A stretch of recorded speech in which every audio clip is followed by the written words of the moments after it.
Berikan kami hati yang terbuka. Terpujilah nama-Mu ya Bapa. Berbicara kepada setiap kami, pakai hamba-Mu. Biar Tuhan yang berkata-kata dan Engkau sembunyikan.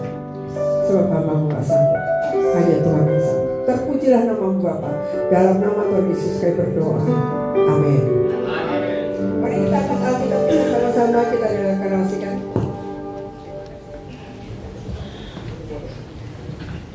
Oke, deklarasi firman Tuhan ya, kita katakan bersama-sama. 2, 3. Aku percaya firman-Mu berkuasa. Aku percaya firman-Mu dapat mengubah seluruh hidupku. Aku percaya firman tidak adalah Tuhan sendiri. Aku siap menerimanya dan melakukannya. Dalam nama Yesus. Amin. Shalom, silakan duduk Bapak. Shalom. Nah, ya. Hari ini saya ingin melanjutkan apa yang disampaikan oleh pembalap kita lewat gembala tempat ini, ya, bicara tentang the year to arise and shine. Ya, tahun 2024 tema kita adalah the year to arise and shine. Amen. Jadi katakan bersama-sama, tahun 2024. Tahun 2024 adalah tahun untuk bangkit. Dan jadilah terang. Bilang sama kiri kanannya, kamu harus bangkit dan menjadi terang. Jadi kalau dikatakan kalau kita mau bangkit ya, itu artinya kita berpindah. Kalau bangkit itu artinya kita pindah. Kalau dari posisi duduk paling tidak kita berdiri. Ya, berdiri. Kalau dari posisi maksudnya kalau dari posisi berdiri kita bisa melompat. Pokoknya kita mesti berubah. Ya, ada kebangkitan. Lagi pula kita perlu ingat ya, kan kita ada di GBI WTC Cilegon, betul ya? WTC itu singkatan dari World Transformation Church. Saya berdoa supaya setiap Bapak Ibu yang datang ke tempat ini, kita semua bisa berubah oleh kebenaran firman Tuhan. Saya katakan amin. Sebab namanya juga World Transformation Church, ya. Jadi setiap kita perlu mengalami perubahan, perlu mengalami transformasi, ya. Sekarang saya tanya, kalau WTC hilang T-nya, jadi apa? WC. Ya. WTC hilang T-nya jadi WC. Nah, jadi kalau Bapak Ibu ditanya, Bapak Ibu gereja mana? Oh, saya ke gereja WTC. Salah satu ciri di gereja WTC adalah kita mengalami transformasi. Kalau Bapak Ibu tidak mengalami perubahan, tidak mengalami transformasi, namanya Bapak Ibu pergi ke WC.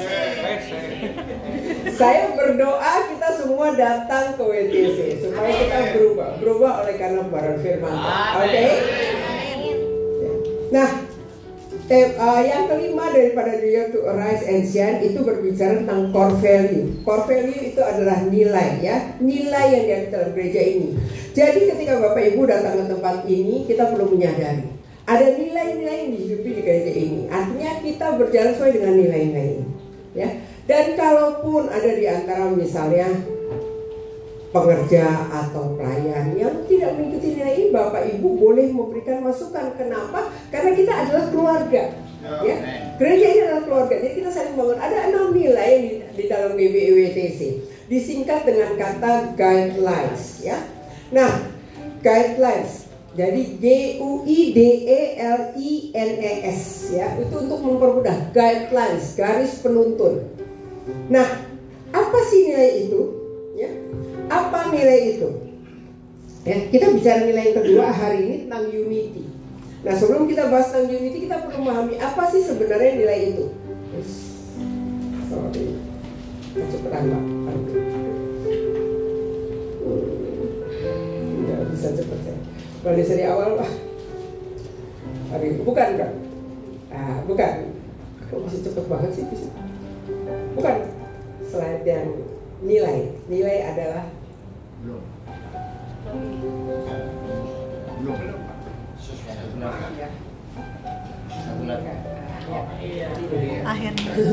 Akhirnya terima kasih.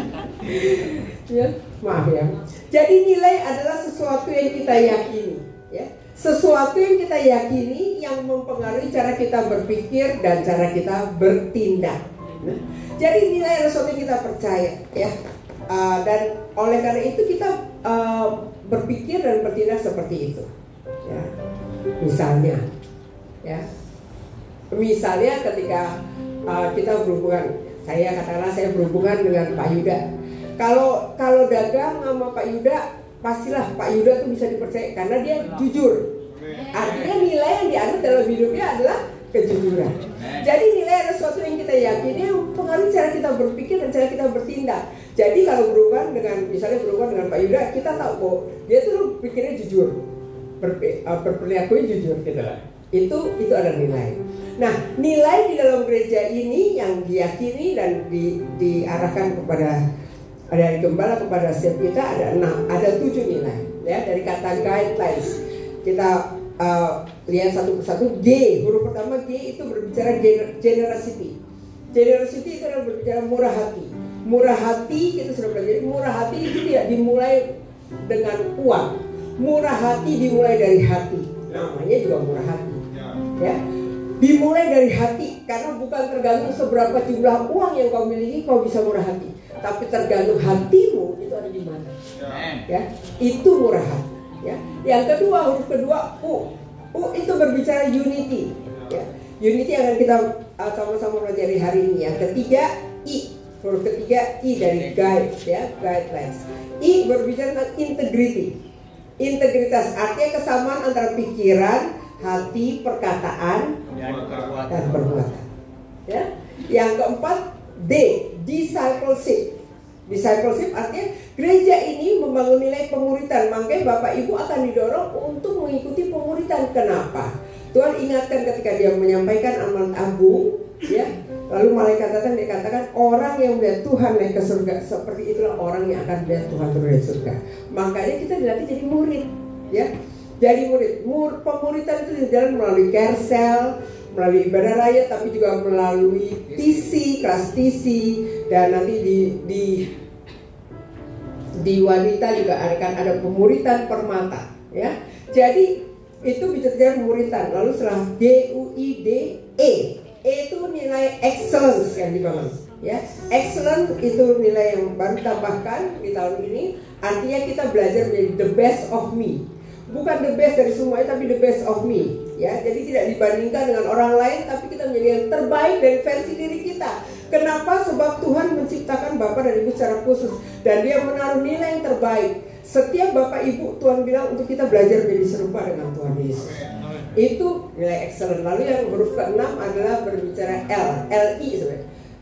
Guidelines, LI berbicara living in God's kingdom. Bapak Ibu itu hidup sesuai dengan apa yang Tuhan rencanakan. Karena Tuhan taruh Bapak Ibu itu dengan rencana yang khusus, dan Tuhan mau kita hidup sesuai dengan rencana Tuhan. Karena itulah yang akan terjadi dan yang terbaik dari versi hidupmu. Dan yang terakhir adalah berbicara as servanthood, hati hamba, kehambaan. Itu nilai yang ada di gereja ini.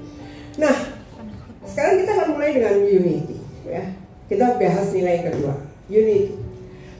Apa sih unity? Unity adalah kesatuan dari berbagai perbedaan orang dalam sebuah tim dan bukan keseragaman.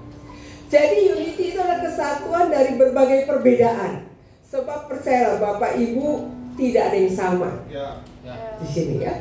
Jadi pasti fisiknya aja tidak sama, belum lagi kepribadiannya tidak sama. Ada orang yang senang dengan keramaian. Nggak usah begitu. Cara belajar saya dengan anak saya aja beda. Anak saya itu kalau belajar harus dengar musik. Saya itu kalau ada musik nggak bisa masak apa-apa. Jadi kan beda banget. Tapi memang faktanya ada orang yang belajar tuh harus, mama tuh nggak nyanyi banget sih belajarnya, sepi banget, kayak tidur saya kalau kayak gini, kata anak saya.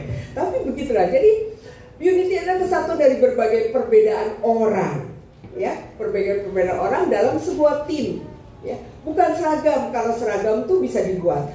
Bapak Ibu bisa bikin baju seragam, bisa. Sepatunya seragam, bisa. Bisa pakai, lihat tuh, kalau Natal tuh topinya aja bisa seragam, banyak seragam. Tapi itu hanya suatu yang penampilan. Kalau orang tuh nggak ada yang seragam. Makanya Tuhan katakan kita harus belajar unity, ya. Sebab tidak mudah, jadi tidak mudah untuk dibangun. Contohnya seperti tadi, anak saya belajar dengan saya beda. Kalau kita ada di ruang belajar yang sama, kita akan bisa mengalami pertengkaran, ya. Nah, atau misalnya kalau orang yang tipikalnya diem lah, nggak banyak ngomong, ya. Kalau orang yang tipikalnya diem, saya tanya, kalau bapak ibu ngobrol lebih senang dengan orang yang rame atau orang yang lebih tenang? Kalau orang yang pendiam lebih senang ngobrol dengan orang yang lebih tenang. Kenapa? Karena cocok gitu ya, paling tidak deh. Tapi kalau kita ngobrol dengan orang yang rame gitu, rasanya kita agak sedikit nggak pas gitu ya, agak sedikit terganggu gitu ya. Kenapa? Karena nggak setipe. Nah makanya, tapi kan itu ada di sekitar kita dan kita nggak bisa abaikan. Asal ngomong, nggak bisa juga. Makanya kita perlu bangun unity, sebab unity adalah kesatuan dari berbagai perbedaan orang, ya.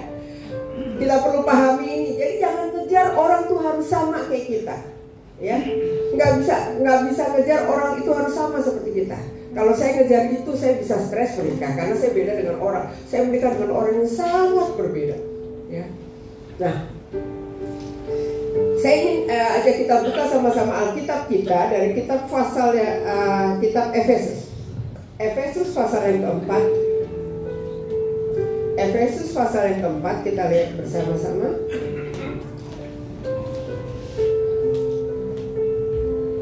Ayat yang ke-6 dan 7 ya. Efesus 4 ayat dan 7 saya bacakan. Satu Allah dan Bapa dari semua, Allah yang di atas semua dan oleh semua dan di dalam semua. Tetapi kepada kita masing-masing telah dianugerahkan kasih karunia menurut ukuran pemberian Kristus. Jadi perhatikan, kenapa Tuhan menaruh nilai unity? Karena unity itu bisa dibangun. Sekalipun kita berbeda, tapi itu bisa dibangun. Kenapa? Efesus 4 ayat 6 berkata dengan jelas, satu Allah dan Bapa dari semua, Allah yang di atas semua dan oleh semua dan di dalam semua. Jadi unity itu adalah sesuatu yang mungkin dan bisa diupayakan. Karena kita punya Allah yang sama, Bapa kita. Ya, dia bukan ada yang jauh tapi dia menjadi Bapa. Dia akan merangkul setiap kita anak-anaknya. Makanya anak-anak Tuhan perlu unity. Yang mengerti katakan amin. Dan itu bisa. Ada effort pasti, ya. Tetapi itu bisa sebab kita punya satu Allah. Kalau kita mengakui Allah sebagai Bapa kita bisa untuk unity. Amin. Nah, ayat yang kedua dikatakan, tapi kepada kita masing-masing Allah telah dianugerahkan kasih karunia menurut ukuran pemberian Kristus. Makanya kita perlu menyadari bahwa setiap orang itu unik, berbeda satu sama lain, pasti. Tetapi bisa bekerja sama untuk mencapai tujuan. Nah, saya sarankan buat anak-anak muda. Ya, seringkali kita punya idola, ya. Kita punya idola. Oh, saya punya kemampuan, saya punya kemampuan WL. Saya pengen deh seperti dia. Mungkin ada WL rohani yang kau kagumi gitu ya.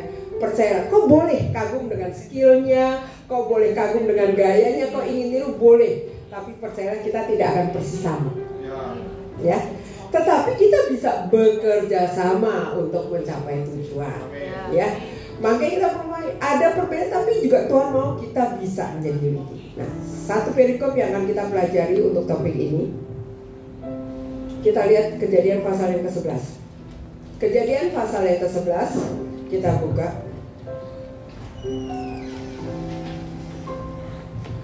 Apa judulnya di situ? Kejadian pasal 11? Menara Babel. Oke. Kita akan baca bersama-sama Kejadian pasal 11 ini. Kita baca mulai ayat yang ketiga sampai dengan ayat yang ke-7 ya. Kita baca ayat yang ketiga sampai dengan ayat yang ke-8, sorry. Ayat 3 sampai ayat 8. Saya baca ayat ganjilnya, Bapak Ibu tolong baca ayat genapnya ya.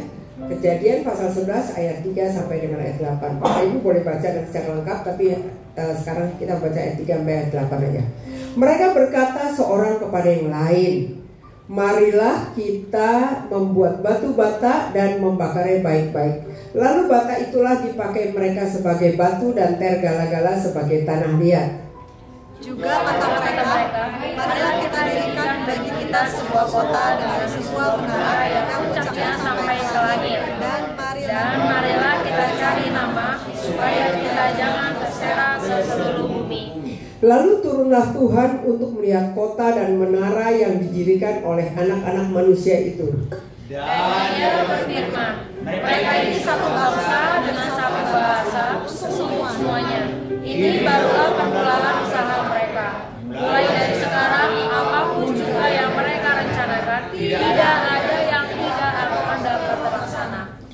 Baiklah kita turun dan mengacau balaukan di sana bahasa mereka, sehingga mereka tidak mengerti lagi bahasa masing-masing. Demikianlah mereka diserahkan Tuhan dari situ ke seluruh bumi, dan mereka berhenti mendirikan kota itu. Perhatikan ya, Kejadian 11 ayat yang pertama itu dikatakan nih, adapun seluruh bumi itu satu bahasanya dan satu logatnya, ya, satu bahasa dan satu logat, ya. Jadi kemudian dikatakan di dalam ayat lain dikatakan mereka satu bangsa dengan satu bahasa. Bapak Ibu, kalau kita punya bahasa yang sama, ngomongnya enak kan? Gitu kan ya? Kalau orang Sunda ngomong bahasa Sunda sama orang Sunda itu kan loncer lah, gampang lah, gitu ya, gampang. Ya. Tapi kan repot kalau kita punya bahasa yang nggak sama, gitu kan ya. Bapak Ibu pernah nggak punya pengalaman? Ya, di beberapa daerah mungkin Bapak Ibu pernah ke daerah, gitu ya. Yang di sana orangnya tuh ngomongnya bahasa daerah banget gitu loh. Lalu kita cuma bisa bahasa Indonesia. Orang itu akan terbengong-bengong. Atau saya kasih contoh. Pernah nggak Bapak Ibu pergi mungkin tugas pekerjaan, lalu Bapak Ibu pergi ke negeri yang bahasanya lain, katakanlah bahasa Inggris, ya, katakanlah bahasa Inggris, dan kita datang ke sana dengan bahasa Inggris yang terpatah-patah, gitu ya, broken English lah, kan, bukan bahasa ibu kita, jadi nggak terbiasa walaupun tahu tapi tidak terbiasa. Kemudian Bapak Ibu ketika duduk pagi lalu sarapan ditanya gini, what would you like to have for your breakfast? What would you like to have for your breakfast? Lalu kita bengong. Mau makan pagi aja kok repot ya, ditanyain apa gitu ya. Lalu kalau kita nggak ngerti, biasanya kita kalau ditanyain gitu, kita jawabnya apa? Yes. Atau ya paling bagus supaya lebih keren dikit, thank you gitu kan ya. What would you like to have for your breakfast? Lalu jawabnya yes. Atau thank you. Orangnya akan bengong gitu. Lalu tanya, okay, so what do you choose? Yes. Kira-kira nyambung nggak? Enggak.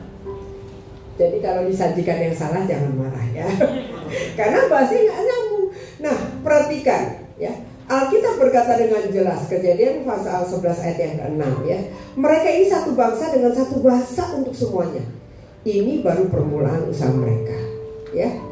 Jadi mereka ini satu bangsa dengan satu bahasa, itu berbicara lebih daripada sekedar keseragaman. Ini sama, berarti mereka unity gitu ya. Dan Tuhan berkata, apapun juga yang mereka rencanakan, tidak ada yang tidak akan dapat terlaksana. Jadi satu bangsa dengan satu bahasa. Jadi yang mereka rencanakan itu pasti dipastikan bahwa semuanya bisa terlaksana. Jadi betapa hebatnya ini itu, karena begitu kita punya keinginan apapun, itu pasti bisa terlaksana. Berapa banyak Bapak Ibu yang di tempat ini kau berkata, kalau saya punya keinginan, saya pengennya jadi gitu. Siapa Bapak Ibu yang kalau punya keinginan pengennya jadi? Saya. Atau Bapak Ibu kalau punya keinginan nggak kepingin jadi? Siapa yang punya keinginan tapi biarin aja lah keinginan, biar lewat keinginan, tapi nggak kepingin jadi? Ya itu sangat membuang waktu gitu ya. Jadi kalau kita punya keinginan, kita punya harapan, itu kita sangat ingin itu jadi.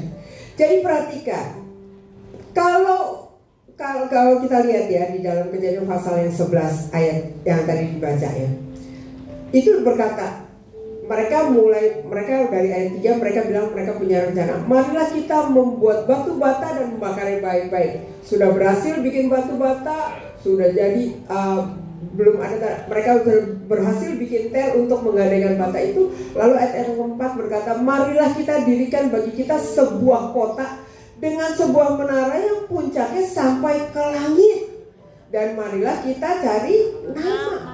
Ya, jadi begitu mereka gampang berbuat apa jadi karena mereka satu bahasa. Jadi bahasa itu merupakan komunikasi antar manusia, betul kan? Ya. Entah bahkan orang yang tidak bisa berkata-kata pun bisa menggunakan body language. Jadi bahasa itu merupakan komunikasi antar manusia. Mereka bisa bahasa dan apa aja dibuat berhasil. Lalu mereka bilang, mari kita bikin kota, ya, bikin kota untuk tempat berlindung masih oke. Tapi yang menarik sampai ke langit menandakan bahwa mereka ingin saing dengan Tuhan. Ya. Dan marilah kita cari nama. Cari nama, perhatikan. Cari nama itu merupakan salah satu hal yang paling merusak hidup. Karena kalau ada orang mulai cari nama, tentu nama dia yang ingin dibangun. Dan itulah hal yang paling merusak hidup. Jadi kalau untuk unity yang jahat saja bisa berhasil, ya, ini unity yang jahat aja bisa berhasil. Tuhan bilang apa saja yang mereka rencanakan tidak ada yang tidak akan dapat terlaksana. Kalau untuk yang jahat aja bisa berhasil, apalagi kalau kita unity untuk tujuan yang baik. Makanya Bapak Ibu belajarlah unity, ya.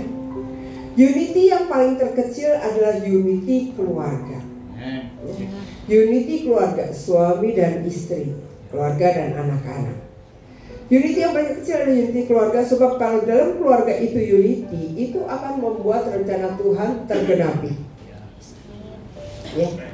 Unity untuk tujuan yang jahatnya bisa, apalagi untuk tujuan yang baik, ya. Dan yang paling terkecil adalah berbicara tentang keluarga. Berapa banyak ketika Bapak Ibu punya anak, tentu Bapak Ibu punya pengharapan terhadap anak itu. Dia menjadi orang yang berhasil. Jadi dia mengalami yang terbaik daripada Tuhan, ya. Nah, jadi yang terkecil adalah keluarga. Maka kalau kita ingin rencana Tuhan digenapi dalam keluarga kita, ya, suami istri perlu berdoa bersama-sama. Bapak Ibu perlu punya mesbah keluarga, ya. Kenapa? Karena lewat mesbah keluarga kita bisa membangun kesatuan roh dan kesatuan hati. Dan rencana Tuhan itu bisa tergenapi, ya. Doronglah bagaimana anak-anak bisa sebagai anak bisa meneladani teladan, bisa memastikan, ya, bisa memastikan bahwa dia punya teladan dalam hidup kerohaniannya kalau kita tidak melatih dalam mesbah keluarga, ya. Jangan ketika anak kita, bentar lagi dia udah mau sekolah dan dia akan sekolah di luar kota, di luar negeri. Kalau gitu kita cepat-cepat bangun keluarga. Bukan, jangan keburu punya persoalan baru mau mesbah. Tapi dari sejak lahir, latihlah supaya anak-anak kita ketika dia pergi terpisah dari kita, walaupun belum nikah, mungkin dia harus sekolah atau dia harus bekerja di kota yang lain. Kita punya keyakinan semua disiplin rohani yang kita latih kepada anak-anak kita tidak akan hilang. Amin. Ya. Ketika dia punya pergumulan, mungkin dia sempat mengalami kerusakan pergaulan, tapi ingat apa yang ditanam yang kita lakukan lewat mesbah keluarga itu tidak akan hilang, ya. Makanya bangunlah unity yang paling kecil dalam keluarga supaya Tuhan bisa mengenapinya. Kalau kita lihat, ya, Menara Babel itu Tuhan hancurkan dengan cara apa? Dengan cara mengacaubalaukan bahasa mereka. Sehingga ada banyak bahasa. Sebab bahasa itu adalah cara manusia berkomunikasi. Kalau komunikasi kita udah korslet, kalau komunikasi kita udah nggak nyambung bahasanya, ya, itu akan sangat membahayakan unity kita, ya. Akan sangat membahayakan unity kita. Nah, kita perlu belajar, ya. Kalau gitu kita perlu sama-sama lihat. Sebab kalau kita tidak mau bersatu, itu terlalu membahayakan unity. Bapak Ibu, ketika Bapak Ibu membangun keluarga, ya, saya ingin saya ingin Bapak Ibu lihat satu keluarga. Saya ingin share bagaimana keluarga itu menjadi sesuatu yang penting ketika mereka ada, kalau berhasil menjadi unity itu gampang kayaknya, ya. Tapi sampai kadang-kadang untuk keberhasilan membuat komunikasi itu kurang karena kita masing-masing sibuk dengan agenda kita. Betul? Pria sibuk dengan pekerjaannya, wanita sibuk dengan urusan rumah tangganya. Lalu kalau suaminya pulang ngomong 5 menit aja udah gak betah, capek, tidur tinggal. Kira-kira istri kalau digituin terus betah apa kagak? Bete. Jujur, orang jujur masuk surga. Nah, saya ingin kita lihat satu video ini bagaimana keluarga ini mengalami disunity dan apa yang terjadi? Bisa? Oke. Saya 16 tahun punya pengalaman di financial services. Kurang lebih under saya itu ada 250 agent, 250 tenaga pemasar.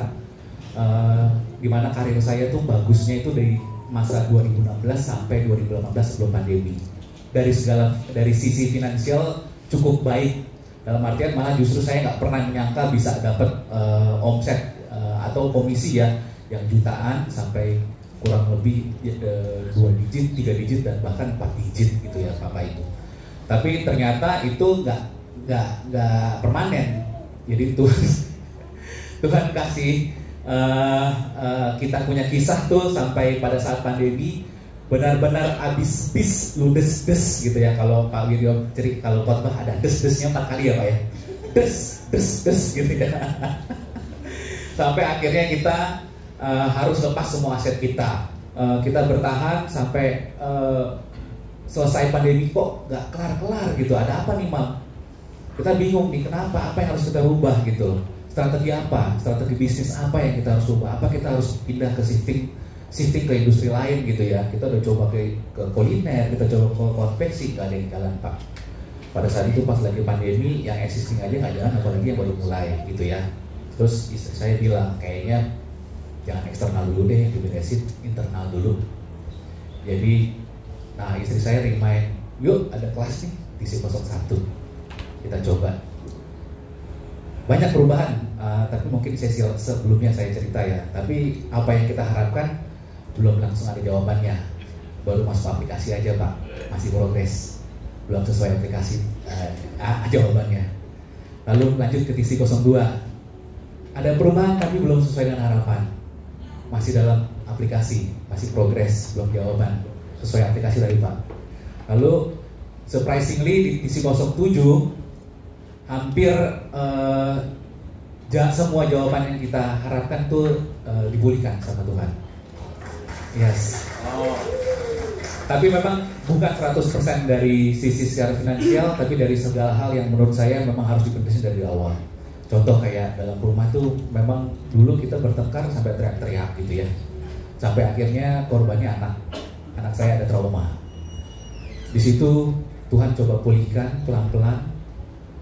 Akhirnya ya pasti kita berdua merasakan mulai ada sukacita, mulai secara kita ngomong komunikasi kita mulai pelan-pelan dibenarin.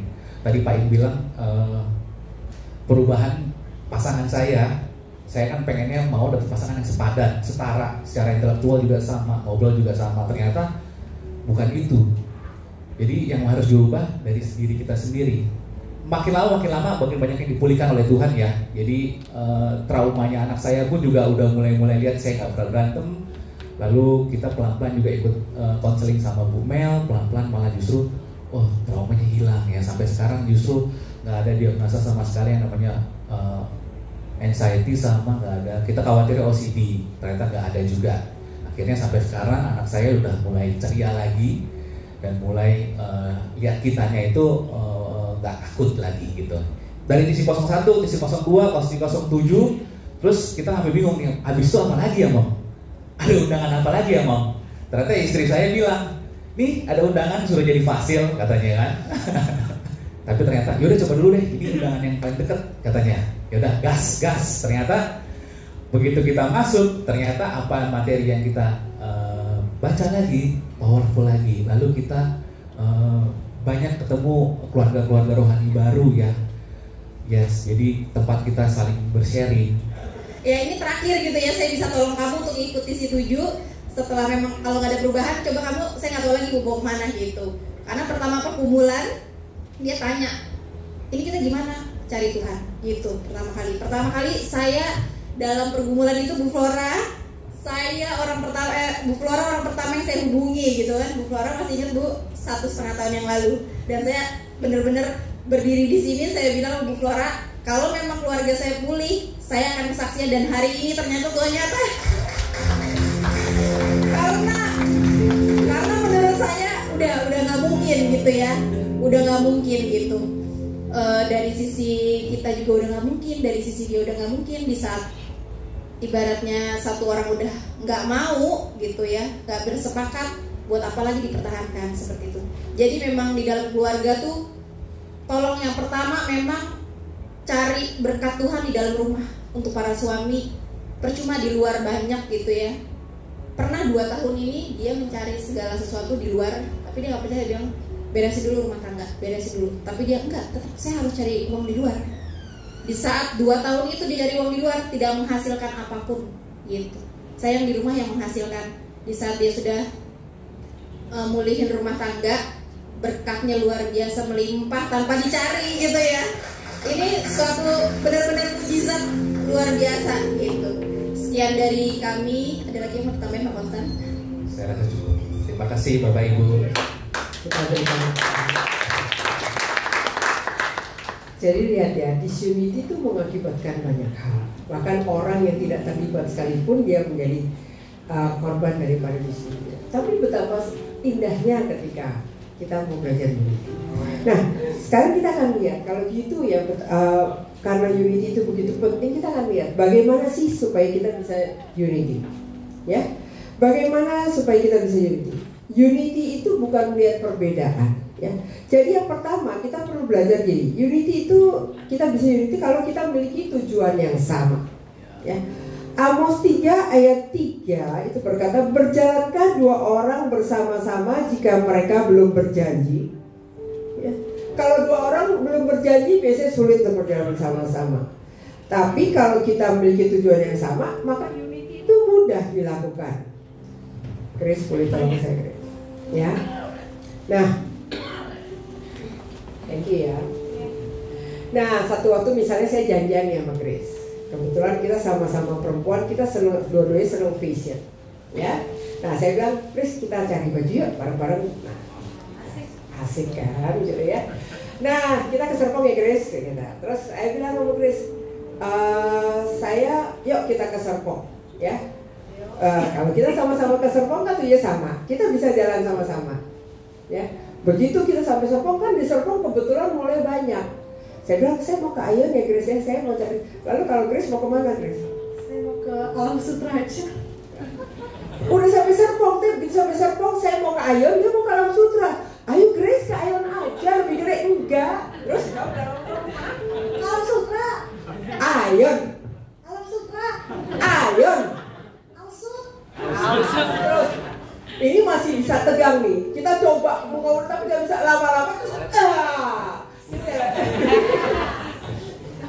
dan kita terpisah, kita akhirnya tidak jadi beli baju yang sama karena kita kepala yang berbeda.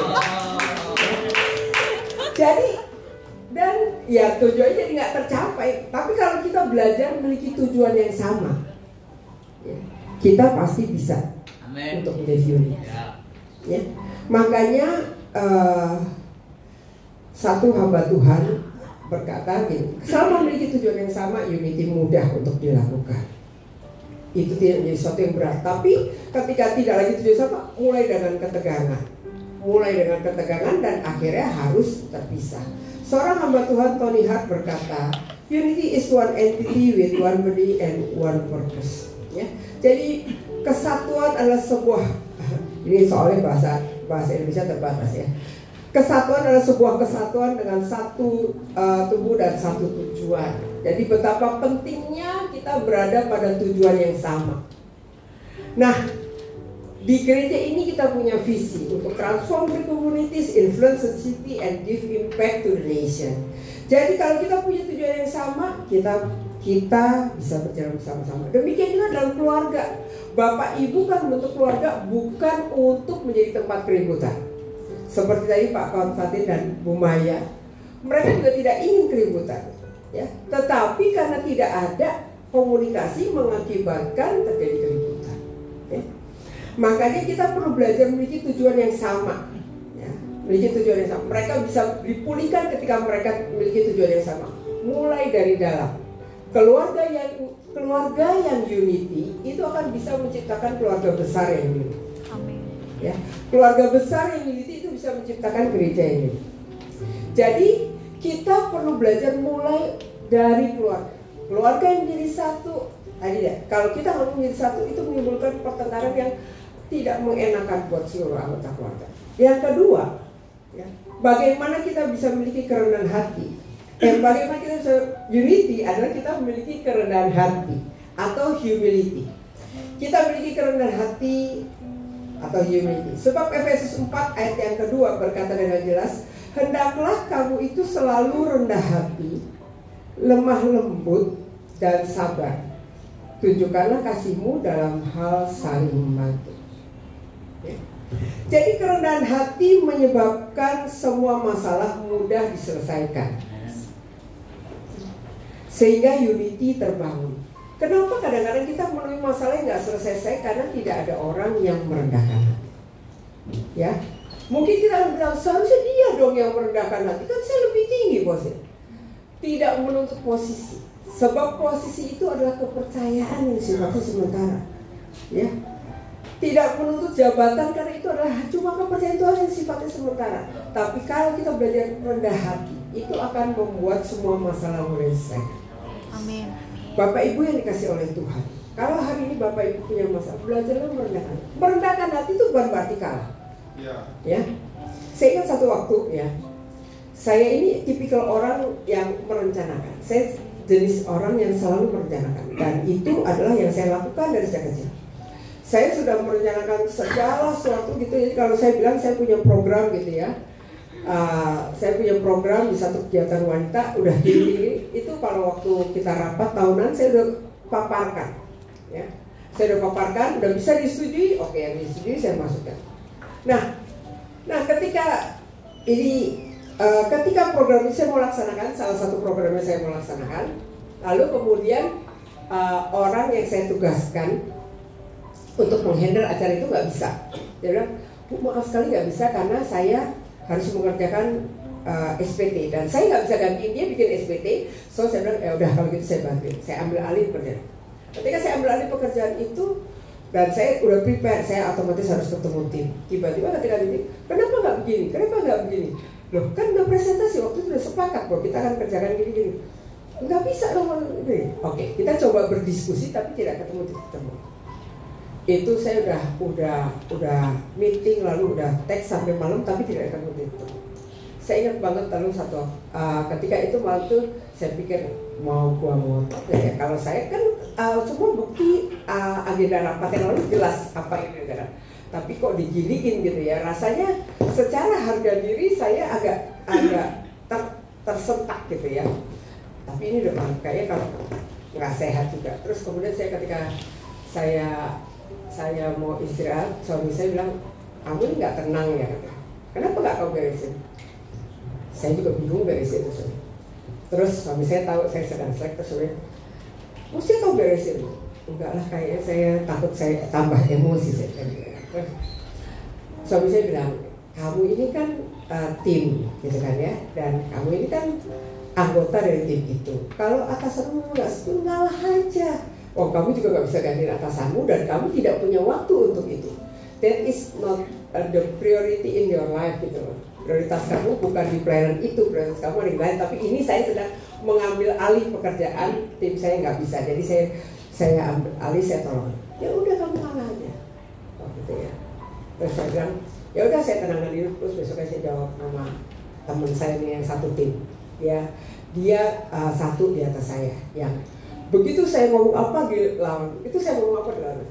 Oke Bu, saya kerjain seperti yang Ibu mau. Ini kan pelayanan wanita, jadi semuanya wanita. Saya pikir, wah ini orang kayak gak dengerin, tapi ya udah. Atau suami saya ngalah, udah saya ngalah. Dan itu menolong. Begitu saya bilang saya ngalah, itu langsung, hati saya langsung damai. Ya. Dan ketika ada terjadi konflik berikutnya, saya juga bisa menerima. Nah, demikian juga di dalam keluarga. Kita perlu sadar bahwa mengalah itu akan membawa damai, benar-benar membawa damai. Mother Teresa itu dia pernah berkata demikian. Only humility will lead us to unity, and unity will lead us to peace. Kalau Bapak Ibu ingin mengalami hidup yang damai, belajarlah untuk rendah hati. Rendah hati akan membawa unity. Nah, Bapak Ibu yang dikasih oleh Tuhan, kita bisa belajar unity dari mana? Dari keluarga. Saya menikah dengan seorang pribadi yang benar-benar berbeda dengan saya. Ya, Sangat berbeda karena dia orang yang people oriented dan saya orang yang bukan. Seperti saya bilang, saya tuh tipikal orang yang merencanakan. Jadi setiap hari kalau saya sebelum beraktivitas, saya udah nyusun nih agenda di kepala saya. Hari ini saya akan kerjakan 1, 2, 3, 4, 5 apa yang saya perlukan untuk bekerja. Jadi saya tuh sudah punya manajemen waktu setiap hari. Dan karena saya punya manajemen waktu, saya rencanakan, saya buat berhasil. Dan saya tipikalnya orang yang work alcoholic lah, ya. Jadi kalau saya udah punya rencana gini, saya akan kerjakan begini. Saya akan fokus pada saya kerjakan lalu selesai. Makanya lebih banyak berhasilnya daripada tidak dari sisi pekerjaan. Beda dengan suami saya. Ketika nah kemudian ketika kami pelayaran, dia minta saya nata jadwalnya. Ketika saya nata jadwalnya, ya saya coba kerjakan seperti yang saya lakukan karena itu jadi kebiasaan saya dari dulu. Jadi saya pikir saya oke aja saya bisa. Nah begitu dia bilang, nah bedanya adalah dia bukan tipikal yang kalau kerja bisa fokus. Bagi dia orang lebih penting daripada pekerjaan. Jadi kalau dia lagi mau ngerjain sesuatu, mau masuk ruang kerjaan, dia lalu ketemu orang, dia akan bisa ngobrol dengan orang itu. Kan misalnya aktivitas dia katakanlah dimulai jam 9 gitu ya. Jam 9 dia harus ada janji di kantor. Lalu misalnya dia jam 9 harus kantor, kan kira-kira harus berangkat sekitar setengah 9. Tapi jam 8 dia belum persiapan pribadi, ya, belum sarapan, tapi masih ngutrek ngobrol sama orang di telepon. Wah, itu bisa bikin saya gelisah. Padahal masih jam 8, tapi dia masih telepon, belum persiapan pribadi, harus berangkat gitu. Saya kan gitu kan karena dia gitu. Terus mandi berangkat gitu. Lah, yang ngerjain dia, tapi karena saya nggak aja deh, nanti jam 9 ada berikut. Jadi setiap kali dia mau aktivitas, saya yang senewan. Kenapa? Karena saya ngatain. Lah kalau dia batalin, nanti ini telat tambahin kan jadi setiap kali itu bikin saya senewan. Dan saya hari itu lelah banget ngurusin supaya dia mengerjakan tugas. Karena saya nata agendanya. Jadi, wah itu benar-benar melelahkan. Lalu kalau misalnya lalu nanti dia akan bilang, kamu jangan nata jadwalnya. Nah kalau repotnya karena saya lelah gitu ya, pikiran saya lelah. Kalau saya dikritik tugas saya merasa diri saya dikritik.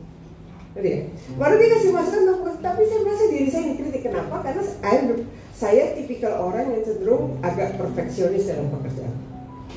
Jadi kalau dia kritik misalnya, dia kasih masukan dalam pekerjaan, saya merasa diri saya yang dikritik. Itu beberapa tipikal orang perfeksionis. Ya mungkin ada yang mirip dengan saya. Jadi saya setiap kali dia bilang, kamu mesti jangan begini. Oh langsung saya bilang, belum selesai dia ngomong. Oh jadi kamu nggak seneng ya dengan yang saya kerjakan? Langsung gitu. Kamu nggak seneng? Kalau gitu nggak usah. Jadi langsung ngambek gitu bawaannya. Nah itu saya alami dan itu membuat lelah hidup saya. Kemudian saya berpikir, tapi kok begini ya? Kok saya nggak ngalami kemajuan dalam hidup saya pribadi? Terus saya pikir, wah kan nikah sama dia bukan untuk bertengkar ya. Kadang-kadang malam tuh saya hampir desperate, nggak ada. Saya kan kadang-kadang bukan untuk bertengkar. Terus Tuhan ingatkan, kamu belum belajar berubah. Gimana berubah? Karena saya merasa dirinya selalu disalahkan. Karena kalau pekerjaan kan saya hampir selalu berhasil. Jadi kalau dikritik itu kayak merasa diri disalahkan. Terus kamu dong yang berubah. Terus satu waktu Tuhan kasih cara gimana ya supaya saya bisa berubah. Nggak bisa dengan tiba-tiba berubah. Tapi satu waktu Tuhan ingatkan ini, diam. Jadi kalau misalnya, nah kebetulan kan suami saya karena people oriented lebih banyak ngomong, itu yang saya bilang rame daripada saya. Jadi setiap kali kalau misalnya saya kejar-kejar dia, lalu saya mulai tegang gitu ya, nanti dia kasih masukan, saya setiap hari itu saya bilang, oke saya belajar diam, udah nggak ngomong apa-apa. Kalau ngomong kan saya marah kan, karena merasa diri. Jadi saya belajar diam, lalu dia ngomong apa ya kan otomatis karena saya diam dia nggak akan terlalu panjang gitu ya. Lalu ketika saya udah tenang, saya mikir apa ya? Oh ternyata jadi saya lebih agak waras gitu ya. Saya lebih agak waras untuk mencerna apa yang dimasukkan saya. Dan itu mengubah hidup saya. Itu mengubah hidup saya. Sejak hari itu saya bilang, oh ternyata dia itu beri masukan untuk hidup saya. Dia bukan kritik saya karena saya istrinya. Saya disayang sama dia, tapi dia berusaha untuk supaya saya menjadi lebih baik. Sejak hari itu, ketika saya belajar menerima kritikan, hidup saya berubah. Saya bisa makin hari makin baik. Saya tidak menjadi terlalu tegang karena setiap persoalan saya bisa diskusikan. Dan itu menolong hidup saya. Ya, kita itu bisa berubah kalau kebentur persoalan. Kalau nggak kebentur persoalan kan kita nggak berubah. Tapi kita bisa berubah ke arah baik. Makanya jangan pernah takut kalau ada orang misalnya kasih masukan, karena itu akan membuat kita belajar rendah hati. Dan rendah hati itu akan menghasilkan unity. Unity itu akan membawa kita mengalami damai. Dalam banyak hal lain gitu ya. Misalnya lain-lain. Ini bicara soal pengaturan uang. Ya. Kita dulu waktu itu dua-duanya sama-sama kerja. Saya punya uang, dia punya uang, tapi kita biasakan akhir tahun kita kumpulin berdoa bersama. Oke. Kemudian kamu misalnya dipercayakan uang, sebagian dipegang suami saya, sebagian dipegang saya.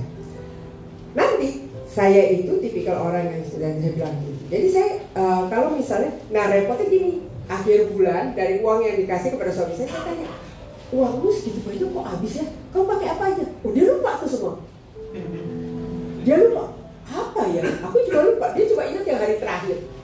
Lah kan repot, hari terakhir iya saya cuma buat beli bensin kan, sedangkan uangnya rasanya banyak sekali bagi saya. Sementara saya punya catatan tanggal 1 saya pakai apa, 2 tanggal 3. Lah kan beda kan?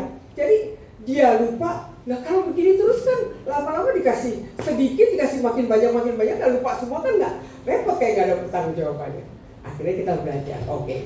Sekarang kita caranya bukan berbagi, kita nyusun anggaran, lalu saya amplopin mana yang menjadi bagian dia pegang, tapi kan udah per amplop lebih simpel. Ya jadi kalau habis yang ini habis, ya itu memang itu misalnya area transportasi beli bensin dan tol sebagai oh ya memang dipakai buat itu memang segitu. Dan saya juga nggak perlu marah-marah, nggak saya tanya kan kamu kemarin ngisi bensin berapa liter, waktu tanggal 5 ngisi bensin berapa liter, kan itu nggak perlu, yang penting itu memang buat transport. Tapi itu menjadi hidup saya juga lebih tenang, nggak perlu kesel gara-gara dia nggak tahu pengeluaran buat apa gitu, ya. Jadi makanya kita perlu belajar mengenal rendah hati seorang kepada yang lain. Jangan merasa karena suami lalu istri harus turun apa aja mesti. Kita belajar orang yang waras saja bisa ngalah. Hanya orang waras yang bisa. Ya. Makanya kita perlu belajar menjadi orang yang bisa menahan. Itu melatih kita menjadi selalu berwaras. Ya. Terima kasih. Nah, yang ketiga bagaimana kita bisa unity adalah seperti tadi yang saya baca Efesus 4 ayat 2, tunjukkanlah kasihmu dengan nyata dengan saling membantu atau saling menolong. Ya. Saling bantu atau saling menolong. Jadi jangan pernah lihat jangan kalau kita kebentur konflik jangan lihat masalahnya. Carilah jalan keluarnya. Kadang kita perlukan kan jalan keluar. Kalau masalah diungkit terus akan selalu punya persepsi yang berbeda. Tapi carilah jalan keluarnya, ya.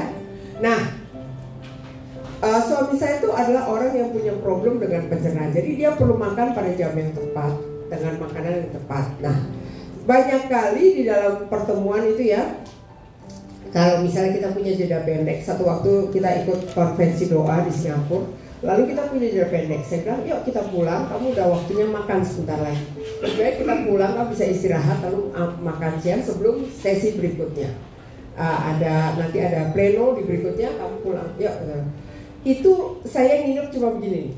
Saya ikut konvensi di sini, kita tuh nginep kira-kira di gedung sebelah. Kebayangkan cuma berapa jaraknya gitu kan? Cuma turun lift, lalu ke sebelah gitu kan ya. Itu jalan dari sini sampai ke sebelah sono ya, itu kalau sama suami saya tipikalnya itu bisa 1 jam. Kenapa? Bukan karena dia merangkak, tapi karena begitu di jalan bilang shalom Pak Wiryo gitu kan, shalom Pak Wiryo, shalom, itu ngobrol sebentar nanti baru jalan sampai saya jawab ayo jalan gitu ya. Tapi yang ngomong dia, jadi saya bisa terus nanti dia ingat aja. Terus nanti semua orang shalom Pak Wiryo ngobrol lagi. Jadi jalan dari sini ke sebelah itu 1 jam. Nah terus sampai sana, terus sampai sana dia bilang, itu sakit ya mah, aku perlu makan. Nah iya kenapa tadi udah dijauh-jauh, maksudnya karena udah jamnya makan, tapi dia udah gak bisa makan karena bagi dia ngobrol sama orang lebih penting. Dia lupa mau tujuannya pulang adalah makan, bukan ngobrol. Jadi setiap itu dia bilang, kamu ingetin saya, kita punya kode gitu ya, kalau misalnya ayo karena kamu, dia tahu bahwa saya itu tidak pernah, saya akan minta tolong dia untuk cepat kalau udah jamnya makan. Nah, tapi saya juga ketolong sama suami saya. Dengan tipikal saya yang terlalu detail, saya ketolong banget. Jadi misalnya gini, Kalau misalnya setahun sekali kita punya rencana liburan, karena kita udah tinggal berdua, pasti setiap tahun saya bikin rencana liburan sama anak mantu cucu gitu kan ya. Nah, kan tiap orang punya usulan. Saya pengen ke sini, anak saya pengen ke sini, cucu saya pengen ke sini. Tentu kalau cucu pengennya banyak main, kalau yang tua pengennya banyak pemandangan gitu kan, jadi lain-lain. Nah itu kalau dikumpulin, kan saya bingung ini jadi pergi kemana ya? Yang satu maunya ke, misalnya satu maunya ke Singapura, bisa main di Universal. Yang satu maunya Labuan Bajo karena itu tempat wisata baru. Yang satu maunya kemana gitu kan? Nah kalau saya bingung, saya tinggal tanya, Pak, rencana kita liburan, kita punya waktu segini. Ini ada pilihan 1, 2, 3. Suami saya dengan entengnya memutuskan kita pergi ke sini. Udah, jadi saya udah nggak usah mikir. Papa memutuskan kita pergi ke sini. Kan enteng buat saya. Saya nggak usah mikirin semua alternatif, saya cari nggak perlu. Suami saya udah memutuskan. Jadi saya juga kerjanya ringan. Begitulah kita belajar saling bantu. Jadi jangan pernah perbedaan. Jadi ketika suami saya memutuskan beda dengan saya, nggak perlu berdebat gitu. Kamu sih nggak mau ngertiin saya gitu. Saya kan pengennya nggak perlu berdebat, udah memutusin. Kalau semua pengen di ngertiin kan nggak bisa. Gitu.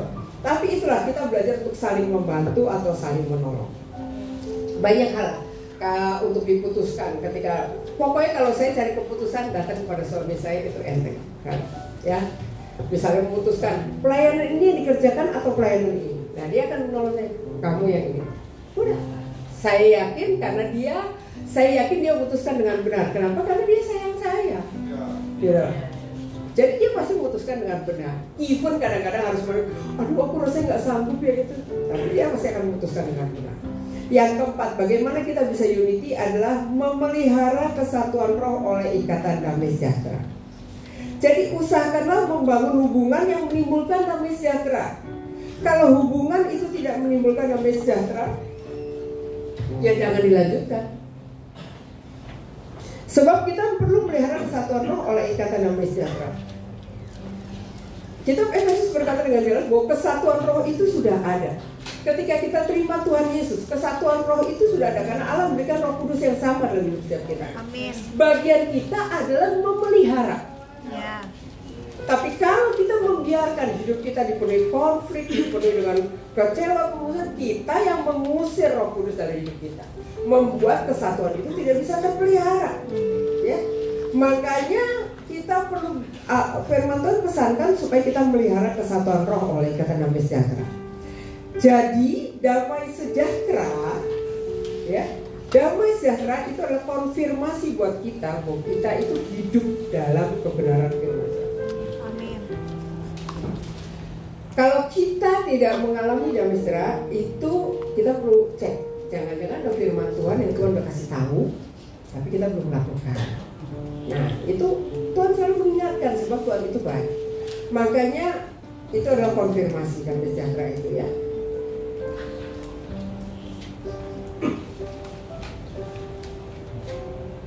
Nah, jadi kita perlu menyadari bahwa unity itu adalah pekerjaan Roh Kudus. Karena dikatakan peliharalah kesatuan roh oleh ikatan damai sejahtera. Jadi sebenarnya unity itu adalah pekerjaan Roh Kudus dalam teamwork kita. Ya, kalau kita menjadi unity itu adalah pekerjaan Roh Kudus. Makanya apa yang menyebabkan unity kita dengan Tuhan rusak, itu juga yang merusak unity kita dengan orang lain. Wow. Hal apa yang bisa menyebabkan unity kita dengan Tuhan rusak? Dosa. Sebab Allah tidak bisa kompromi dengan dosa. Kalau kita membiarkan dosa ada dalam hidup kita dan kita tidak selesaikan, itu akan membuat unity kita dengan orang lain juga itu. Lalu hal lain, misalnya egois, ya, egois. Seperti yang tertulis dalam Kejadian, malah kita cari nama. Kalau kita egois, itu akan membuat unity dengan sama juga rusak. Atau ketidaktaatan. Tidak taat kepada rencana Tuhan. Misalnya Tuhan bilang, apa yang harus kita lakukan, ya, ampunilah seorang akan yang lain. Nah, tapi kita tidak mau taat, udah diingetin peristiwanya apa untuk diampuni. Tapi kita nggak mau taat satu sama lain. Itu juga akan membuat unity kita, otomatis kita akan mengalami hubungan yang slack dengan Tuhan. Ada halangan. Karena tiap kali doa diingetin itu. Tuhan mau, tapi Tuhan akan terus ingetin itu sampai kita selesaikan. Nah, itu akan membuat unity kita dengan orang lain juga rusak. Edmund Burke pernah berkata, whatever disunites man from God also disunites from man. Ya. Jadi perbaikilah unity kita dengan Tuhan, itu otomatis akan memperbaiki hubungan kita dengan Sang. Amin. Ya. Jadi firman Tuhan mengatakan jelas, ada usaha, perlu ada usaha. Tidak ada sesuatu yang terjadi secara instan. Tapi itu semua mengingatkan kita. Nah, sekarang kita akan lihat kalau gitu betapa hebatnya unity. Kalau gitu kita akan lihat apa sih akibat daripada unity. Akibat daripada unity kita akan lihat. Yang pertama adalah doa kita terjawab. Matius 18 ayat 19 berkata, jikalau dua orang daripadamu sepakat minta apapun juga, maka permintaan mereka akan dikabulkan oleh Bapa. Jadi dua orang yang sepakat siapa? Suami dan istri. Ya, itu supaya doa kita dijawab. Ya, kalau Bapak Ibu hari-hari ini mengalami banyak doamu belum terjawab, coba perhatikan, sediakan waktu ya untuk berdoa bersama. Tadi Pak Konstan dengan Bu Maya cerita bagaimana mereka kita mulai dari internal yuk. Ya, semua usaha sudah dilakukan, nggak ada. Mulai dari internal, mulai dari berdoa bersama. Ya, berdoa bersama. Mulai dari siapa? Apakah suami yang mulai atau istri yang mulai? Yang waras mulai. Yang waras mulai. Ya. Kalaupun rasanya nggak mau, ya kita mulai berdoa. Ya, saya ingat satu waktu ketika suami saya bergumul untuk proyek yang Tuhan suruh untuk menyediakan tanah 12 hektar. Saya ingat ketika itu Bapak Ibu pasti tahu pergumulannya bahwa dia mengalami hal yang tidak mudah. Ya, untuk membayar tanah yang 1,2 T tapi hanya dibayar kira-kira 50 M dan tambah pergumulan yang bikin hampir depresi 6 bulan gitu kan ya. Tapi saya ingat banget ketika dia pulang itu pasti wajahnya menunduk. Dia bingung karena udah dikeluarkan uang banyak tapi sertifikat nggak bisa masuk. Dan itu uang jemaat. Memang kita nggak pakai tapi kan bingung bagaimana pertanggungjawabannya. Ya. Nah terus setiap kali tapi dia tahu banget itu disuruh Tuhan. Tapi dia bingung bagaimana pertanggungjawaban. Itu rasanya kalau bahasanya kayak kalau orang Jawa bilang lengan gitu ya. Jadi dia bisa bengong gitu, bingung mikirkan. Saya ingat setiap kali dia pulang, saya nggak bisa nolong nggak banyak karena saya juga nggak terlalu dalam persoalan itu karena saya nggak terlalu tahu apa yang dipikirkan dan saya tahu kalau saya cari itu saya pasti akan terus apalagi saya detail banget orangnya. Jadi saya pilih tidak terlibat. Tapi saya ingin menolong suami saya. Apa yang saya lakukan? Setiap kali dia pulang dia tertunduk, saya sediakan minum, makan. Saya nggak ngomong apa-apa. Saya nggak ngomong, biarkan dia dengan pikiran sendiri. Nanti kalau dia udah selesai, itu saya bilang, kamu mau saya temani doa? Jadi, itu yang bisa sedang. I can do it. Saya nggak bisa berbuat apa-apa lagi gitu. Ya, saya cuma bisa bilang, kamu mau saya temani doa? Ayo. Dan itu yang saya lakukan. Ya, saya cuma menemani dia berdoa dan doa itu dia nangis, dia ngadu sama Tuhan dan Tuhan memberikan hikmat. Tapi kan paling tidak dia punya kekuatan untuk terus berdoa dan ada yang mendampingi. Ya, jadi kalau kita ingin dan Tuhan menjawab lewat hikmat, Tuhan menolong dan itu apa yang tidak mungkin bisa Tuhan buat. Jadi kalau Bapak Ibu punya persoalan rasanya terlalu berat untuk tembus, belajar untuk ini. Karena kita akan mengalami jawaban doa. Apapun yang kita alami. Mungkin kau punya bisnis yang hampir mati, ya. Mungkin kau punya kekecewaan terhadap orang lain yang hampir membuat hidupmu tidak bisa lagi mendengar arahan Tuhan, tuntunan Tuhan. Belajar untuk ini, ya, karena supaya doamu dijawab. Yang kedua, hasil daripada unity dikatakan seperti yang kita baca dalam Kejadian 11, apa saja yang dilakukan itu pasti berhasil. Apa saja yang dilakukan pasti berhasil, ya. Makanya kita perlu ikuti, ya. Apa yang dilakukan pasti berhasil. Tadi kita dengar kesaksian Pak Konstan dan Bu Maya. Waktu mereka bertengkar, ya, mereka berteriak-teriak. Orang kan kalau bertengkar kan susah dibilangin.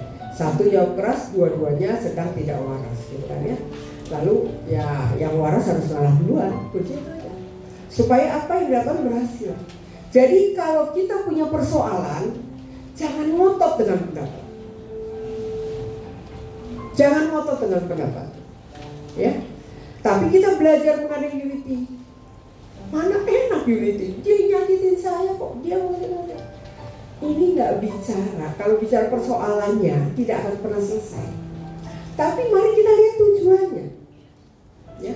Demikian juga setiap bidang pelayanan, apakah itu bicara pelayanan doa, bicara pelayanan di cancel, lihatlah tujuannya. Jangan sibuk dengan perkaranya, karena itu sebuah event saja dari sepanjang umur kehidupan kita. Itu adalah sebuah peristiwa dan banyak peristiwa itu supaya kita menjadi dewasa. Ya, dan lihat ketika mereka kesaksian tadi menyebutkan ketika mereka sepakat, ketika mereka belajar bersama-sama, ya, itu Tuhan bisa buat berhasil. Ya. Tuhan bisa membuat apa yang mustahil. Ada banyak kesaksian dengan ketika suaminya usahanya lagi bangkrut, lalu belajar berdoa bersama-sama. Ada banyak kesaksian keluarga mereka ketika pandemi tidak bisa bayar, lalu hutang itu makin bertumpuk, apa yang bisa dilakukan? Berdoa bersama. Apa yang mustahil Tuhan bisa jawab. Ya, jadi apa yang tidak mungkin Tuhan bisa datangkan. Sometimes Tuhan tuh punya banyak source, ya. Tuhan tuh begitu punya banyak source untuk bisa menolong menyelesaikan hidup kita. Bagi Tuhan tidak peduli soal kita sudah sampai minus sekalipun. Ingat satu waktu ketika bangsa Israel berperang dengan Midian, Yonatan itu dengan bujangnya bisa mengalahkan membunuh 300 orang Midian. Ketika mereka menembus hanya gara-gara mimpi roti jelai, ya, Yonatan mimpi roti jelai jatuh, pasukan Midian mimpi ada roti jelai, lalu mereka bilang itu Yonatan gantinya. Dan benar Tuhan bisa mengenapi, mereka hancur Midian. Ya. Gideon pernah berperang melawan satu bangsa, ketika dia berusaha ngumpulin orang dia dapat 32 orang. Tapi akhirnya dia berperang hanya dengan 300 orang. Yang takut suruh pulang. Nah, karena waktu itu Israel tertindas ya dia tak banyak yang takut, pulanglah. Tapi yang kemudian Tuhan saring lagi hingga tinggal 300 orang. Dan dengan itu Gideon bisa mengalami kemenangan. Tuhan Yesus kasih makan 5.000 orang, cukup dengan 5 roti dan 2 ikan. Ketika itu disyukuri, bisa beri makan banyak orang. Amin. Kau punya seberapa selama kau sepakat, ya. Unity itu bisa membuat banyak hal berhasil. Mother Teresa berkata, I can do things you cannot. You can do things I cannot. Together we can do 3 things. Yang ketiga, akibat daripada unity adalah menerima pengurapan. Mazmur 133 ayat 1-3 berkata dengan jelas, sungguh alangkah baiknya dan indahnya apabila saudara-saudara diam bersama dengan rukun. Ya. Sebab seperti minyak yang turun di atas kepala Harun, yang turun ke janggut dan leher jubahnya. Itu berbicara tentang menerima pengurapan. Kenapa kita penting untuk menerima pengurapan? Sebab pengurapan akan membuat kita dapat melakukan yang sebenarnya kita nggak mampu. Ya. Apa yang tidak mungkin Tuhan bisa buat jadi mungkin melalui pengurapan. Ya. Kalau saya lihat hidup saya dulu ketika pertama kali melayani, saya tidak akan percaya dengan apa yang terjadi dalam hidup saya hari ini. Tapi saya belajar, gitu ya. Saya belajar dan saya belajar menerima pengurapan dari pemimpin rohani saya, dari suami saya. Saya belajar menerima pengurapan dan itu membuat apa yang tadi tidak pernah terpikirkan, ya, itu Tuhan bisa buat menjadi mampu. Saya ingat satu waktu saya ini karena di pelayanan saya belajar. Lalu satu waktu saya dengar, saya ada di satu seminar, ya, pembicara itu wanita, ya. Lalu di seminar itu saya yakin benar saya dengar suara Tuhan. Dia bicara tentang, pokoknya dia lagi bahas sesi. Tapi saya dengar banget suara Tuhan ketika dia bicara. Itu saya, kamu akan membangkitkan banyak pemimpin wanita. Wow. Itu sepertinya bisa banget saya. Bangkitkan banyak pemimpin wanita. Gua aja belum jadi pemimpin. Jadi pemimpin aja gua terpatah-patah, rasanya udah gak sanggup gitu ya. Itu saya belum bilang apa-apa, tapi saya ingat banget itu misi yang Tuhan berikan dalam hidup saya. Tapi lewat pengurapan, saya melihat bahwa Tuhan membuat saya menolong, membuat saya tertolong dan saya ditolong Tuhan.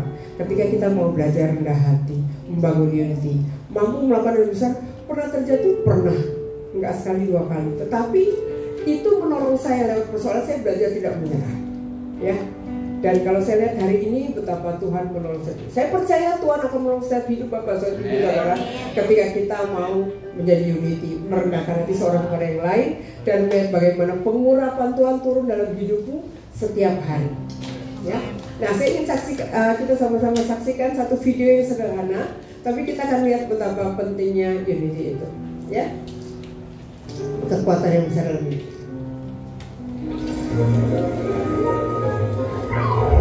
Ini kepiting nih, kepiting di tepi pantai. Ada yang mau menyerang, burungnya besar, ya.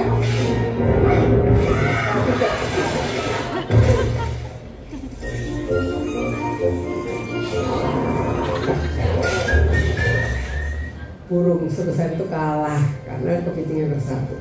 Ini penguin. Kita tahu penguin itu kecil ya, sebagai burung yang kecil. Di Australia ada tempat tinggalnya, tapi nah dia diserang ada ikan besar. Nah, lihat apa ini.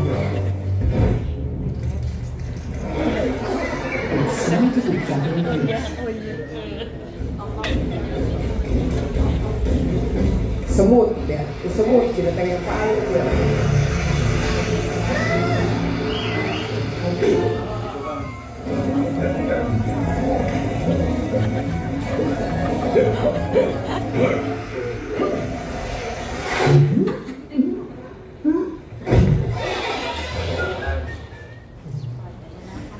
Sebenarnya ini iklan ya, teman-teman tahu ini iklan. Tapi kita lihat ya, bahwa di dalam unity itu ada kekuatan yang besar, ya. Makanya belajar lagi unity, ya, indah. Bergandeng tangan kita bisa melakukan pekerjaan yang besar. Ya. Thomas Paine pernah berkata, it is not in numbers, but pengurapan buat kita mampu melakukan yang lebih besar daripada yang kita mampu kerjakan. Ya, kita akan mengalami breakthrough demi breakthrough, breakthrough pribadi, breakthrough finansial, breakthrough keluarga. Ya. Thomas Paine dia bilang ini, it is not in numbers but in unity that our great strength lies. Ya. Nah, saya ingin kasih contoh, coba Chris tolongin saya Chris, once again.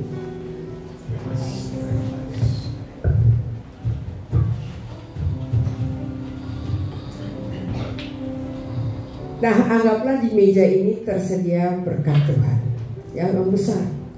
Nah, Chris di sana, saya di sini.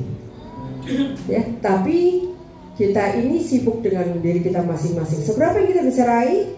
Kita hanya bisa raih seberapa tangan kita sebesar-besarnya. Ya. Kita sudah berusaha sebesar-besarnya, tapi kita cuma bisa mencapai segini. Ya. Dan semua berkat Tuhan cuma wes lewat. Kenapa? Karena kita cuma bisa mencapai segini. Grace sudah berusaha, dia juga cuma mencapai segini. Tapi perhatikan, kalau kita mau belajar membuka tangan kita, tidak menutup diri kita, tapi membuka tangan kita buka. Lalu kita jadikan satu. Maka yang besar bisa kita raih. Kenapa kita kita tarik kembali. Dan berkat Tuhan sudah bisa kita angkat, kita bawa ke rumah kita masing-masing. Amin. Ya, jadi kita perlu menyadari bahwa betapa pentingnya. Ada usaha, ada, karena kita tidak bisa terus kekepin apa yang kita. Kita belajar membuka tangan. Ya, belajar membuka tangan kita.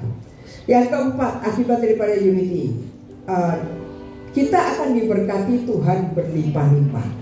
Sebab kalau kita rukun, kita unity, kesana Tuhan memerintahkan berkat. Apa saja yang kita perlukan, Tuhan bisa sediakan. Ya. Nah, makanya kita perlu belajar. Jangan menghambat rencana Tuhan lewat. Makanya Bapak Ibu Saudara, mungkin Bapak Ibu berpikir apa yang bisa aku buat. Jangan melihat perbedaannya, ya. Tuhan bisa sediakan apa yang kita perlukan sehingga terjadi sesuai dengan rencananya. Kalau jemaat semua, Helen Keller dia bilang begini, alone we can do so little, but together we can do so much. Ya. Kalau setiap kita bergerak sesuai dengan karunia yang Tuhan berikan dalam hidup kita, maka banyak masalah bisa diselesaikan. Belajarlah ambil bagian dalam setiap hal yang terjadi baik dalam gereja maupun di gereja. Dan saya mau berkata, Tuhan menyediakan yang terbaik. Bahkan engkau akan ditambahkan dengan pengurapan yang berlimpah-limpah. Engkau akan lihat kemampuanmu Tuhan tambahkan. Ya, skillmu, keahlianmu, ya, talenta itu Tuhan bisa tambahkan ketika kita mau belajar dengan Unity. Kenapa? Pengurapannya akan menyertai dan membawamu naik. Naik bukan karena manusia, tapi naik karena pengurapan yang Tuhan berikan dari kita. Ya, mari saya ajak kita semua tunduk kepala, kita berdoa.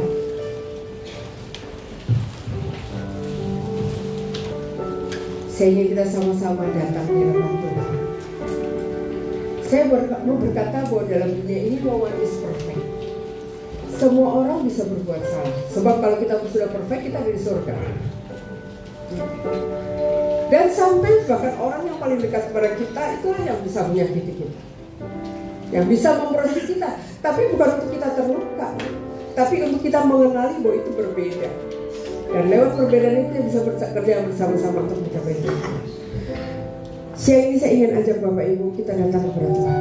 Kalau ada doa-doamu belum dijawab, datang sama Tuhan. Kalau kau punya konflik yang berkepanjangan, atau kau dalam perasaan yang tidak enak dalam hubunganmu seorang pada yang lain, datang sama Tuhan. Ya. Sebab Tuhan berkata kita itu bisa unity, karena Tuhan itu Bapa kita. Dia adalah Allah dari semua dan oleh semua.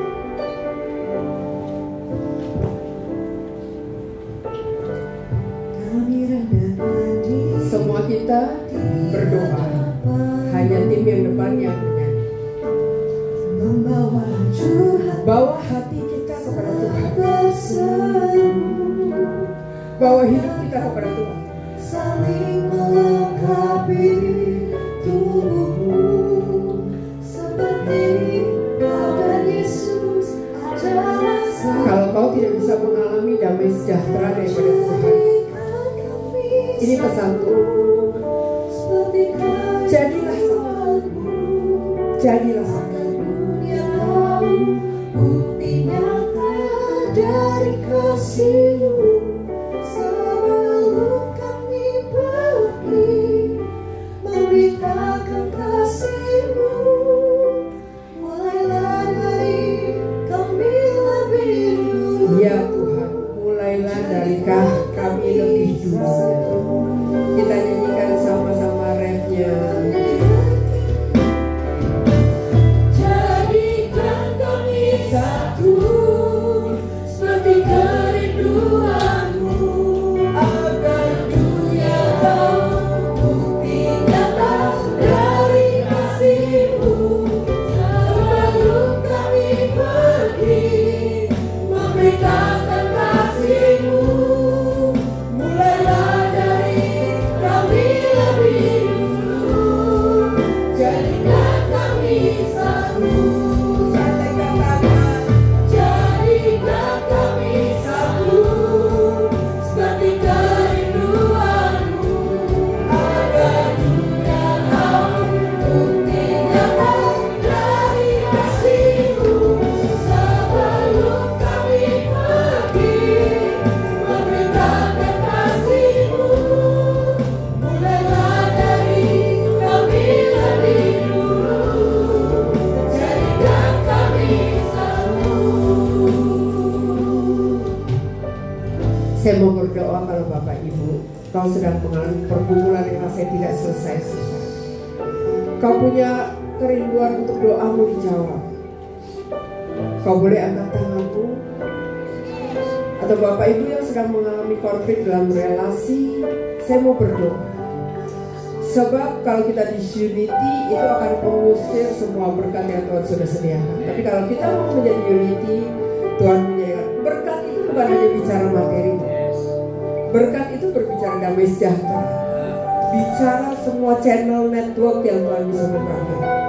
Bicara semua hal yang Bapak Ibu yang kau punya pergumulan, kau boleh angkat tangan. Saya mau berdoa. Tuhan, kau melihat anak-anak-Mu yang mengangkat tangan di hadapan-Mu. Dengan kerendahan hati aku bawa Tuhan setiap mereka kepada Tuhan, aku berdoa Engkau sampaikan kepada firman-Mu dan hari ini aku berkata, biar Engkau menjawab apa yang menjadi pergumulan mereka. Kau bukakan jalan, Kau bukakan, berikan kami hikmat, berikan kami kerendahan. Tuhan, aku berdoa, tolong setiap anak. Jangan ada yang lewatkan. Aku berdoa mulai hari ini ketika kami berkata, Tuhan, taruh kekuatan supaya aku bisa mau menjadi satu. Aku rela. Tuhan, aku berdoa, pakai ini Tuhan. Dipermudah nama-Mu. Dalam nama Tuhan, aku berdoa. Saya undang dengan penuh kasih setiap kita bangkit berdiri dan kita akan naikkan lagu.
setiap kita dan mengingatkan kita untuk selalu memiliki kesatuan hati. Haleluya. Terima kasih Bu Flora atas firman yang menguatkan setiap kita. Haleluya. Bapak Ibu yang terkasih, kita GBI WTC Cilegon ingin menyambut apabila di antara kita ada yang baru pertama kali hadir di gereja ini. Dengan kasih Kristus boleh melambaikan tangannya jika ada. Di sebelah kiri saya ada. Selamat datang Ibu, puji Tuhan. Di tengah saya ada. Haleluya. Ada di depan ya, dan di belakang, puji Tuhan. Selamat datang Mas. Di kanan saya ada. Kasih-Mu, kami mengasihi-Mu, kami ucapkan shalom, selamat datang di WTC. Puji Tuhan, dengan sukacita kita mengundang kembali apabila Bapak Ibu belum memiliki tempat ibadah yang tetap untuk bisa kembali bersama-sama beribadah di gereja ini. Haleluya. Mari kita saksikan news untuk 1 minggu ke depan. Hai families, bagaimana kabar saudara di minggu ini? Pastinya families dalam keadaan yang luar biasa di bulan ini ya kan? Sebelum kita mengakhiri ibadah hari ini, yuk mari kita simak informasi seputar kegiatan gereja kita terlebih dahulu. Selamat datang bagi para pengerja dan jemaat yang hadir pada ibadah minggu ini. Ibadah raya di GBI WTC Cilegon ada 2 kali jam ibadah, yaitu pukul 8 pagi dan setengah 11 siang. Untuk pengerja yang bertugas, jangan lupa ikut 2 peribadah yang diadakan pukul 7 pagi. Khusus ibadah raya kedua akan disertai dengan ibadah sekolah minggu untuk papa mama yang membawa serta anak berusia balita sampai dengan kelas 6 sekolah dasar. Yuk papa mama, ajak anak-anak Anda untuk ikut ibadah sekolah minggu. Dalam setiap aktivitas yang kita lakukan, kita pasti rindu untuk dituntun oleh firman Tuhan setiap harinya. Mari kita dapati firman Tuhan di tengah minggu melalui mesbah doa online yang diadakan setiap hari Senin dan Kamis pukul 7 malam di YouTube channel GBI WTC. Kiranya firman Tuhan selalu memenuhi hidup kita setiap hari. Kami mengundang families untuk bergabung di Doa Fajar Konsep yang diadakan setiap hari Sabtu pukul 5 pagi bertempat di Grand Krakatau Hotel. Jangan saudara lewatkan ya. Tempat yang terbaik untuk kita bisa berdoa dan membawa pokok-pokok doa pribadi adalah Asusa Street Prayer Tower atau Menara Doa APT yang diadakan setiap hari Rabu pukul 5 pagi dan Kamis pukul 4 sore. Tak hanya itu, ada juga Menara Doa GBI WTC yang diadakan selama 24 jam. Untuk GBI WTC Cilegon, Anda dapat datang di hari Jumat pukul 7 sampai 8 malam. Untuk tidak Zoom dan informasi lebih lanjut, dapat dilihat di layar yang tertera berikut ini atau menghubungi Pak Miming dari Departemen Doa. Nah, families, jangan lupa ikut Menara Doa APT dan GBI WTC 24 jam. Families, jika Anda saat ini sedang mengalami masalah atau pergumulan, jangan ragu untuk berbagi di cancel Anda masing-masing. Jika Anda belum memiliki cancel, Anda dapat mencari cancel terdekat di daerah rumah Anda dengan fitur Find Cancel yang ada di WTC Apps. Anda dapat mengajukan formulir pendaftaran pada menu Join Cancel atau hubungi ketua cancel di nomor yang tertera di layar. Jika Anda sudah join cancel, mari kita tertanam dan bertumbuh bersama-sama.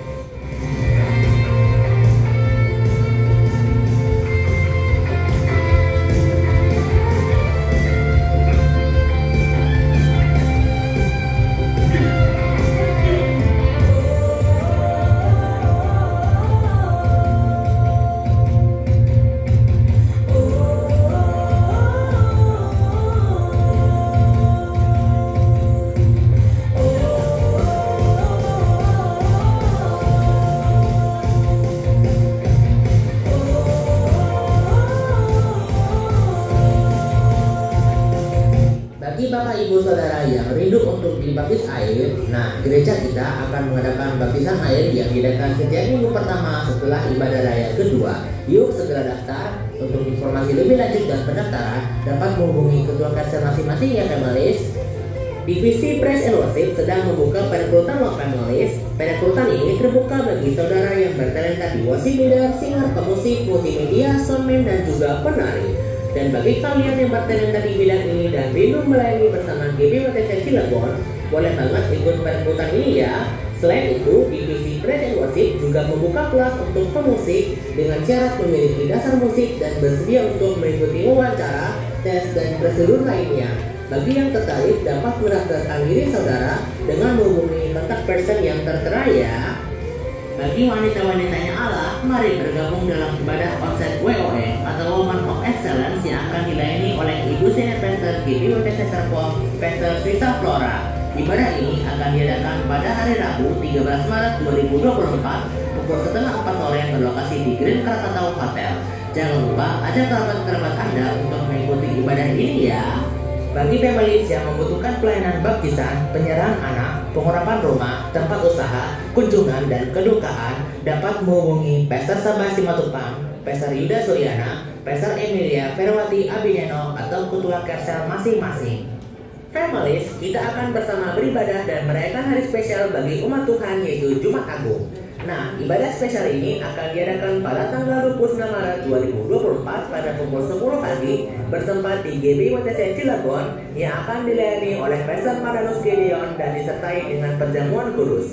Mari families, kita ajak kerabat-kerabat untuk beribadah dan juga mengenang karya salib Tuhan Yesus bagi umatnya bersama-sama. Sampai jumpa. Ibadah raya di GBWTC Cilegon minggu depan pada tanggal 17 Maret 2024 di seluruh jam ibadah akan dilayani oleh Pastor Emilia Ferwati Abineno. Itulah beberapa informasi penting yang perlu di-highlight di hari ini. Sekarang mari kita bersiap untuk mengakhiri ibadah dengan menerima doa berkat. Saya, Noam Simatupang, pamit undur diri dari hadapan Anda. Selamat hari Minggu, Tuhan Yesus memberkati. Mari kita bangkit berdiri.